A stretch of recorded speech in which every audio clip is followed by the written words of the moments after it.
girls. I believe in order to make a better system, we must first look at the common problems that each case faces. Then think the problems individually. Think to ourselves, if we were in their predicament, what would we do to help improve the problems? Because when we think about something as just a problem and needs a resolution, we tend not to put too much thought as we would if it were our own problem. If we were to help make a better future, we must first change the present, because we do today makes all the difference tomorrow. We question everyone should have is in the system, what can we do to help everyone? No one left behind, because when you make something for a sole reason, you bring conflict with those whom don't fit that category.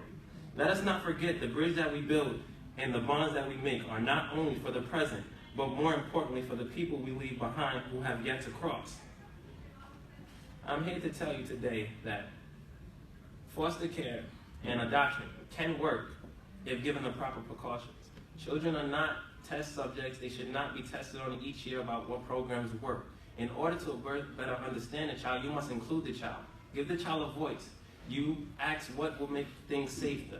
You must first indicate and understand what will make you or the child in question, what would it take for them to feel safe.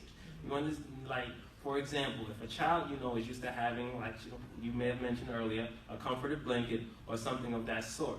I've lived in homes where I was told, oh, you don't belong to me. Now try going to school and everybody in the school knows you're adopted or you don't belong. You hear oftentimes, oh, your mother doesn't love you and things like that. It is things like this that are not supposed to be happening in school, and this is where major bullying comes from, suicidal threats and all of this and the other. Adoption is supposed to be something to prove that children without their original parents can still make something of themselves.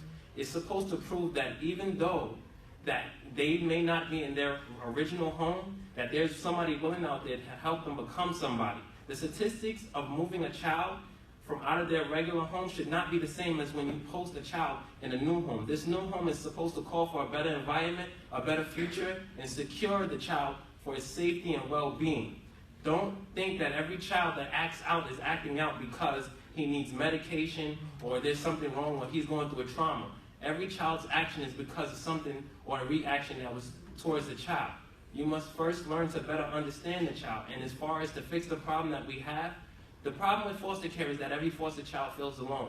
And in order to stop child from feeling alone, you must first build a program where all foster children can come and where they have other people around them who are in the same predicament.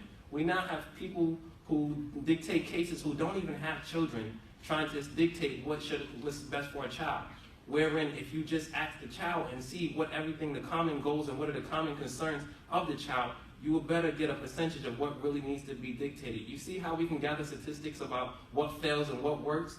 Okay, yes, children are young, but at the end of the day, if we are to leave them to dictate their own future, we must first give them the foundation and the fundamentals and give them the belief